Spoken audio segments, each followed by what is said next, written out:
Orange and Black SoccerCast, the first and only podcast dedicated to Orange County Soccer Club, its fans, and supporters. Follow us on Twitter at OCSC_SoccerCast or on Facebook at Orange and Black SoccerCast.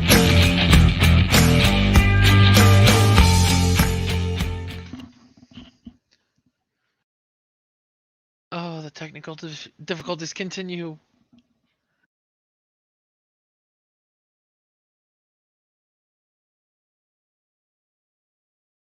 No. Still no.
Calvillo.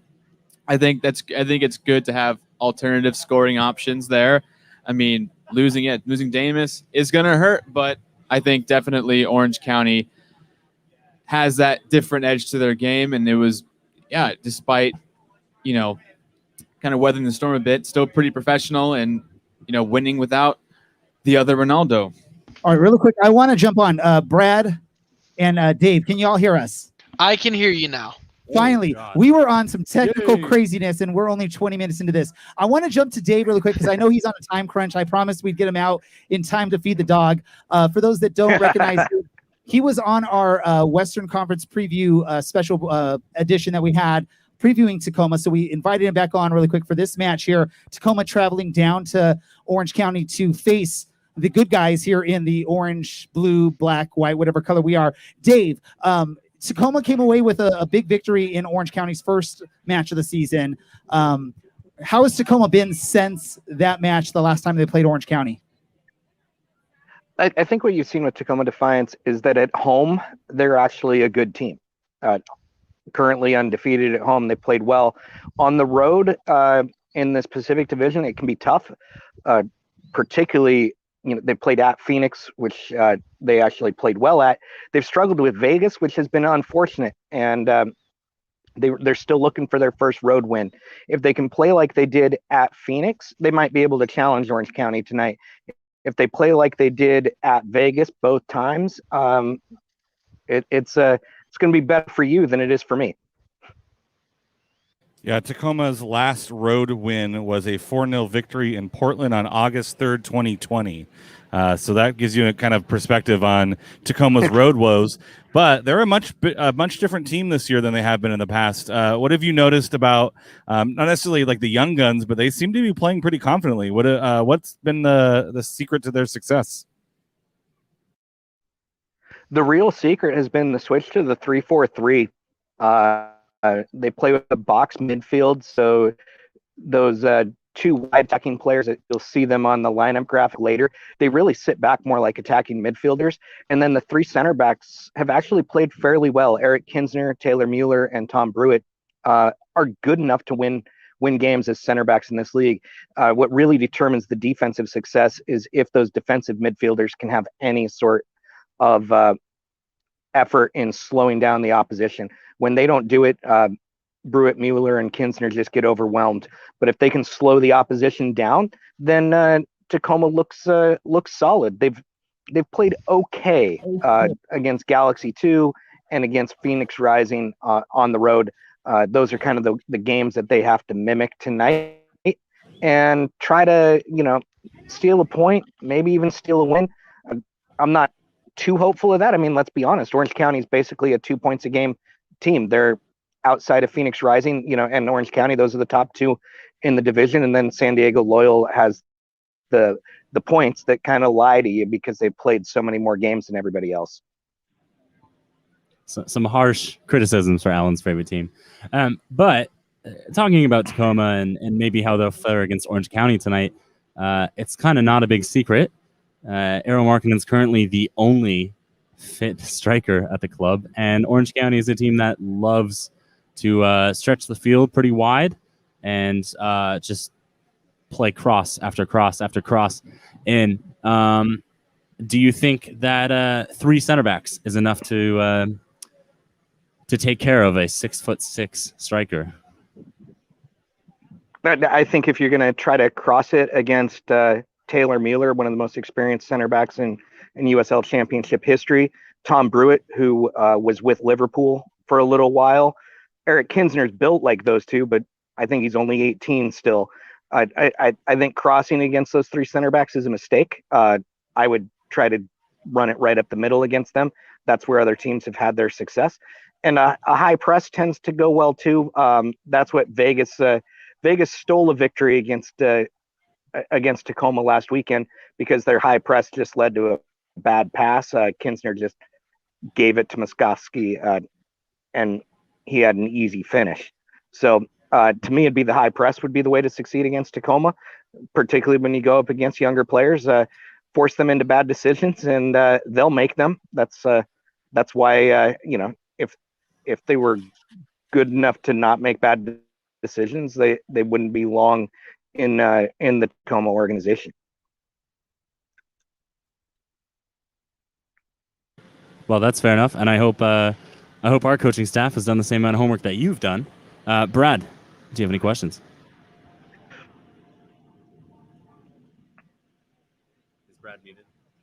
Brad, are you muted? I am muted as per the usual. I don't have any questions. Looking forward to a good game tonight. Kind of unfortunate that we got to miss the first half of the discussion, but either way, still looking forward to it. Sorry, we have soccer balls flying through the air at us. So It's pure chaos here today. right, we have to pay attention to what But we're saying. I love and- that I love that you guys are doing this like right pitch side. It's a wonderful way to host a live show and podcast. It's awesome. Yeah. Podcast with obstacles. Watching out for soccer balls too. We had fireworks on Sunday. We've got fireworks flying at us at the moment, and hopefully some fireworks on the pitch in 37 minutes. Well, let's be real. It already starts 6 minutes late, so something slightly higher than that. 43, I believe, is that math. Someone else tell me on that one. Maths are hard. That's why, like soccer, there's like 1, 2, 3 goals. You only have to count like 3 or 4, maybe. The less counting, the better, as far as I'm concerned. Right? Especially the more beers you get. True. Well, Ray, it is your podcast. What do you have to say? It's not just my podcast, folks, but I really want to thank Dave for taking some time and dealing with our technical difficulties so far today. We always like to do a match prediction. I'm going to give you an option to do that at the moment. And here's what I'm going to do. I've been doing this all season. It's a competition between myself, Dylan, Alan, and Brad. We pick the scoreline of the match, and if we're correct, we get some points. So I'm going to let you pick it for my. You're gonna make my pick, Dave. So what is your prediction? We need the score line. We want Orange County's score first. So what is the score going to be?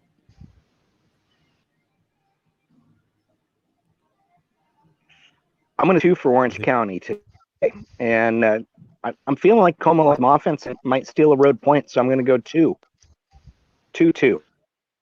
So you're predicting 2-2, a draw here in Orange County between Tacoma and Orange County. I will put that officially as my pick. We will get these other gentlemen's pick in just a moment. But really quick, Dave, before I let you go, I just want to give you a chance, if you want to plug to our listeners how they can follow you, listen to you, read anything you have to say, or any last words you have before we let you go. Yeah, you read most of my stuff is at sounderatheart.com. About Defiance and the Seattle Sounders there. You can watch me on ESPN Plus for Defiance home broadcasts. I'm still doing those as the color analyst. And if you want a really esoteric Twitter account, it's at Better Than, BEDIRTHAN. And I know y'all have shared that. Be prepared because it'll talk Sounders and Defiance quite a bit, but it'll also delve into D&D, beer, whatever vacations I go on. During the pandemic, it's turned into my only connection to people. So, yeah, those are the ways to follow me. And thanks for having me on today, guys. I think this is going to be an interesting one, mainly because, as you say, Orange County is without all their firepower. That attack that Defiance somehow managed to shut down back in May is a lot different today, which gives me a little bit of confidence, which is unusual when Tacoma's on the road. And San Diego thanks you for Trey Muse, by the way. Once again, you're welcome. He's got great reactions, which I love, but can be prone to some errors in distribution that result in danger. Yes. Perfect. We're going to let Dave go so he can go feed the dog. Thank you once again, Dave, for taking some time to join us. Ladies and gentlemen, we're again live here at Championship Soccer Stadium. We're about, 30 minutes away from the festivities getting started here. Kickoff between Tacoma and Orange County. Just a soccer match. Yes. They make fun of the way I talk, ladies and gentlemen. Festivities. Let's go to Brad because we haven't heard much from Brad up in Reno. Brad, your quick thoughts on this match and how this is going to go. I mean, it's a Tuesday game. Looks beautiful down there. So kind of jealous I can't be there today. That's just me. I was looking at the big picture here. I know that you're not looking at a monitor, but the camera is front and center. No, as for the game itself, I think you guys hit it off when you guys said that Orange County is missing a lot of pieces. Just kind of looking at the lineup that is posted, I would expect to see maybe a movement to the bench tonight if the score is close, even, or even behind, to put on someone like Raymond Dreyer, Francis Jacobs. And those are really, other than those two and McTagg, those are the only offensive backup people that the team has. So I just want to give a heads up to everyone. He is new. His name is actually apparently pronounced McTeague. Excuse me. So yeah, I believe he was announced McTeague. right before the game last season as being signed from the academy roster. Correct. Yeah, he's on an academy contract. Yet another of the Pathway to Pro players to make an appearance. But hey, Brad, before we get the lineups out and we talk about some players, why don't you give us your score prediction for tonight's match? Well, given that I have the lineup in front of me, I'm going to say 2-1 Orange County tonight.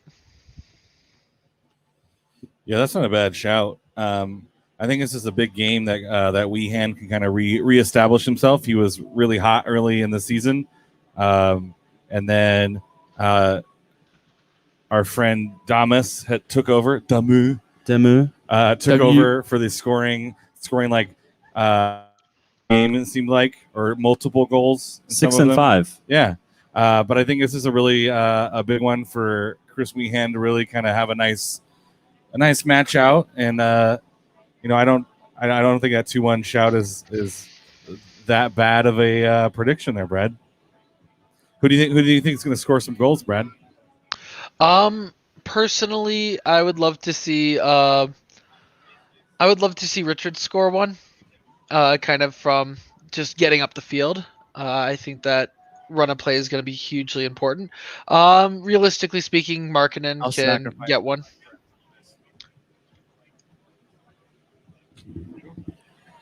Oh,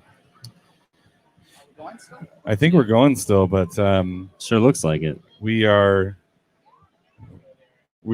breaking up like a bad relationship on the internet right now. Hey yo, we're still here. We're still here. Cameron, you're on the mic. Still here. Cameron, You're still here. Prediction and your scores. All right.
But certainly the big man in talent and ability, yeah.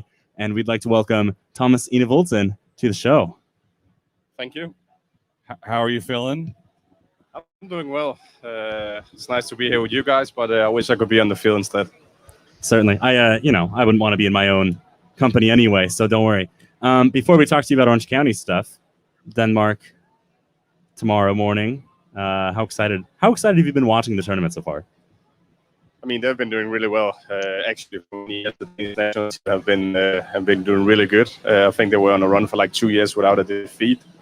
And then the first defeat they got was in the quarterfinal of the World Cup 2018 to Croatia.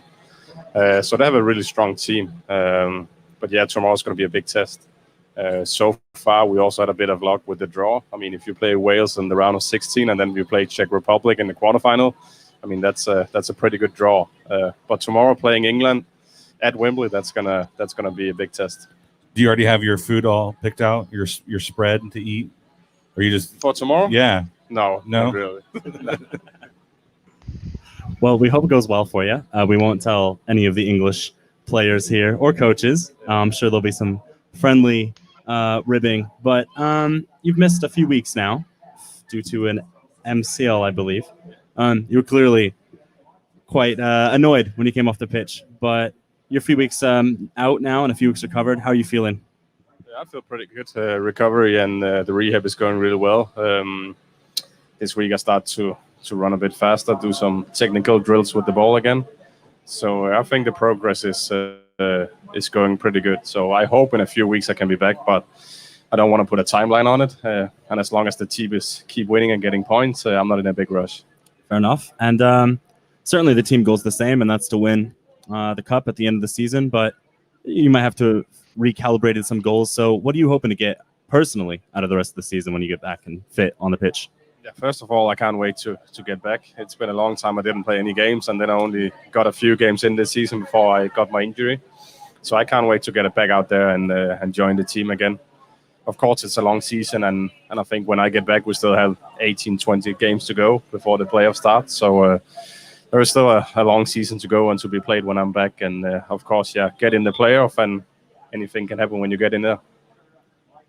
So I'm sure you're still watching film and watching the coaches. Do you feel like any desire to help coach some of the guys that are playing the team, or are you kind of like taking a step back and letting the coaching staff take that role? I mean, we have a good coaching staff, so they're doing a great job. Of course, if they need any help, any advice from me, I'm always open for that.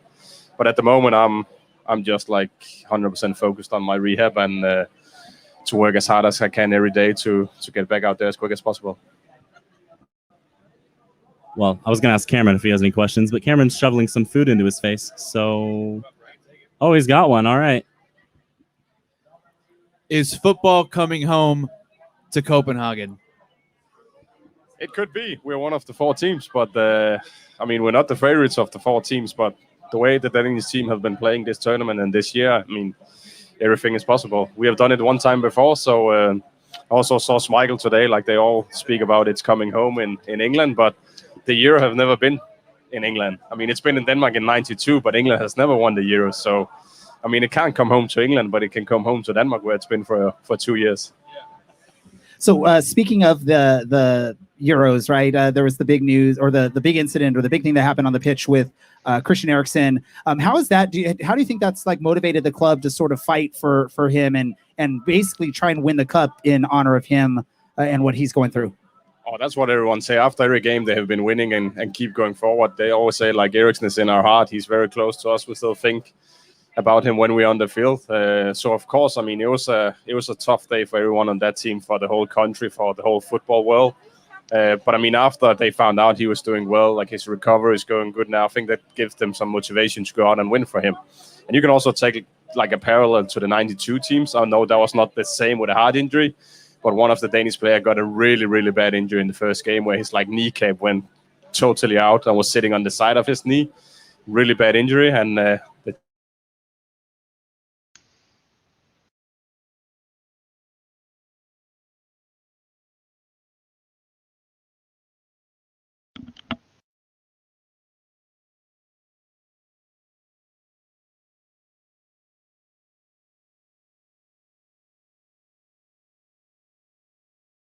today. But Brad, do you have a question for Thomas? I missed the whole entire last answer because the internet cut out for you guys, unfortunately. So I don't know what's been asked so far for Thomas. Go ahead and ask whatever question you want, and if it's been asked already, we'll let you know. All right, I'll focus on tonight because I'm pretty sure you guys were talking about Euros. So, Thomas, do you have a prediction for tonight on what's going to happen on the pitch for Orange County? I don't necessarily need a score prediction, but what are some highlights that fans should be looking out for this game? What's kind of in kind of the strategy room, if you can reveal any of that? I mean, some of the things we've been speaking about after the trip to Colorado and like our recent games, I mean, we're in a good position right now. We're unbeaten in 6 games, but we're still not satisfied. I mean, we can improve a lot when we have the ball. That's one of the key points for us, like getting better on the ball. I mean, I don't even think there is one game this season where we had like majority of the ball position in a game. And that's something we have to be better at. We have the players to do it. So hopefully tonight we can see a game where we have the ball most of the time. And of course, at the end of the game, I just want to win. So I don't care if we have the ball 20% of the time, but as long as we win. But if there's something we want to improve, that's definitely when we have the ball. Awesome. Thank you. Is there a player on the team that doesn't have a supporter group song that you think deserves a supporters group song? Yeah, who don't have one? Most of them. You have one. I have one, I know. You have I don't one. know who it is. There's, I'm only hearing my own one. Just, I've never yeah, heard the other yeah. one, so. That's all you got to worry about. Don't worry about we'll sort it out, but that's not, you got enough going on. Don't worry. You got your song. It's well deserved. Oh, that's good. We'll sort out some other stuff. Let me just ask you one last question, then we'll let you get on your way so you can go get your nice seats to watch this match. What does it mean to have the fans back here in the stadium, hearing them, and we're getting back now to 100% capacity here soon? What does that mean for you, for the players, for the team? How does that energize you guys and help you get your best out there on the pitch and come away victorious, hopefully? I mean, it means all to us. We never tried like a pandemic before with playing in front of no fans.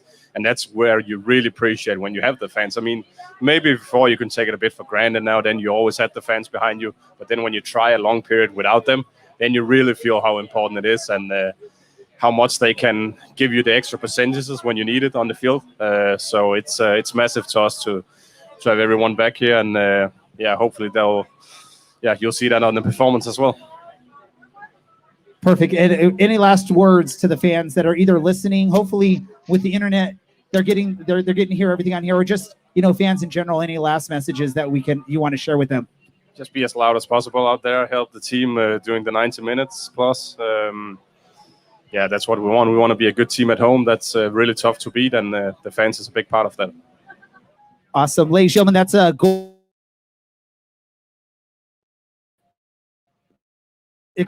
Goal scorer extraordinaire, Thomas. I got it right, Dylan. I got it right. Thomas Envolten.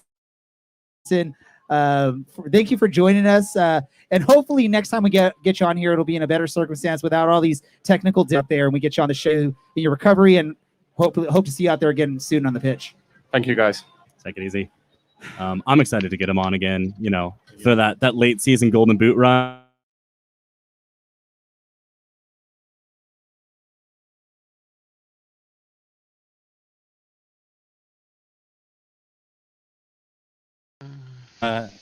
This is one of the benefits of having a little bit longer season this year than last is, you're going to go through guys who get some knocks, who, whether it's a couple weeks or a couple months, but you still have enough season to get him back, that he's essentially, hopefully, going to be able to play like the equivalent of last year's full season. And that's going to do wonders. You want to be healthy getting into the playoffs. And right now, Orange County is, looking like a team that's going to for sure make the playoffs. And once you get in, it's one game at a time, and a guy like T there can really be a difference maker in a playoff run, where it's over the course of the season, usually the better teams end up figuring out a way to rise to the top. But in a playoff match, we've seen it time and time again where an Austin Bold gets a draw on the road against Phoenix and forces penalty kicks, and at that point it's a crapshoot. And you want guys that have been there who are known goal scorers who can go on the road and knock off a really tough team, because you might have to on the road to the cup. Well, hopefully with him back in the side, it's home matches through the season. But once again, anything is possible, to quote Kevin Garnett and the Lonely Island. And I just think OC is in a good position, just through the 12 games of the season, really can't complain about where we're at. Like, steady, good position. Once everyone comes back, then we'll see where this team can go. Sky's the limit. Well, it's hard to parrot anything that you guys have said because it's such optimism. But, realistically, we're looking at a team that's picking up about 2 points per game with a 21-year-old striker in maybe the form of his life, and a 30-year-old striker who seems, like he's maybe up for it, actually. He had a rough few weeks, but I think the goal in Colorado will do wonders for Markkanen, and hopefully we see a couple more tonight and over the next couple weeks because, it's Gold Cup time, so we will not have the services of Ronaldo Damu for quite some time. And Haiti made the actual Gold Cup, right? Or they play tomorrow. Yeah, They Haiti played played tonight. today. They're They running won out. 4-1. Well, the game's Starting over. over 4-1. Damu had about 40 minutes of game time today, I think. Yeah, so that was kind of one of the things to keep an eye on is, a lot of these guys who are out now are out for those early rounds to qualify, and now they made it. I mean, they're going to rely on him heavily, just like Orange County would have. Points on the board are points on the board. Like, you got to take what you can now and set yourself in a position because you might hit a rough patch. I mean, July is crazy. Was it 7 matches? 8 games. Yeah. So there's a lot of games to play this month, and you might not get them all. And so putting points on the board right now is huge for the club. And, positioning yourself as, in striking distance of Phoenix this early is always a good sign because in case you hit some speed bumps, you're still well clear of that playoff line. And we've seen Orange County even drop below that in years past and be able to go on a really good run. So they're doing one of those runs right now, and you just got to celebrate it and love it when it's happening. And then, if things start to hit some of those speed bumps, you got to pick up the club, cheer them along, and push them for the full 90 because there's going to be times this month where they're going to need that energy from the supporters to get them through a full match. And I've heard it from players and coaches time and time again that supporters don't understand how big of a deal their support is, especially toward the end. So 60th, 70th minute, hopefully the crowd is out there giving them it all and really pushing them because I think it's going to be a time match. I think that's a fair. This is a good. It's hard to predict 2 teams, but this is not necessarily a bad 2 team. I think their results really, really never show the quality that they have. Right. I think I'm going to pick a 1-0. I think it's going to be a really defensive setup from Orange County, and they're going to, coming off a pretty emotional win in Colorado, probably pretty taxing as well. This one's just to kind of, hey, we're starting out a long month. We don't have to exert ourselves too much. Let's defend, and then, nick a goal and keep defending. And, if it's 2-0, great. But I think maybe just a nice, well-fought 1-0 chess match tonight. Well, just remember, right? Good teams make their own luck, and sometimes you can play really horribly, like this team did against Oakland here a few weeks ago, and still pick up 3 points. So, wow, what a fun not time. as bad as Oakland's pitch, though. Am I right? That was pretty bad. I was there. Yeah, I was gonna say we pop over to Bradley. Brad with the first hand look. Yeah, he'd hopped over the Donner pass there. Hopefully, things went better for him than the Donners. But Brad, any last thoughts on this match? Because I think we should probably be finishing up here. Really quick, Brad, before you talk, we do need to talk about the match this weekend also really quick because there is another match before our next episode. So we got to get a few moments so we can talk about that match and get predictions in. Okay. Dylan, what was your prediction for this game tonight? That's the only one I missed. 1-0. So both you and Alan are 1-0, and Ray is 2. Cool. I mean, and I'm the wild card 3-1. All right. Wild card Saturday, 3-1. July 10th, 8 p.m. at Heart Health Park in Sacramento, California. I believe that's on the fairgrounds. Yes, it's on the Cal Exposition Center. Yes, it's at the Cal Exposition. Sacramento Republic FC versus Orange County. Of course, if you missed the last match between these two, it was a 3-1 victory for Orange County. Red card for Danny Casey somewhere in the 50s, and a goal for Ronaldo, a goal for Brian Olowski, and a goal for Markkinen. I was going to guess Kuningas, so my apologies to Arrow. But Sacramento's a good side. Sacramento has maybe they're underperforming right now, but these matches between Orange County and Sacramento are always like playoff matches, so maybe a good little tester. Brad, since you're the geographically closest one, please give us your thoughts.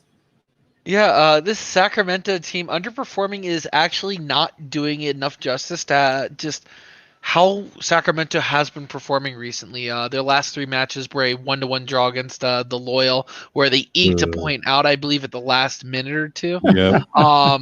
Sorry, I don't mean to say that to make Alan sad, but they're not playing well. 1-2 loss against Phoenix and 2-0 against a very underperforming Real Monarch squad.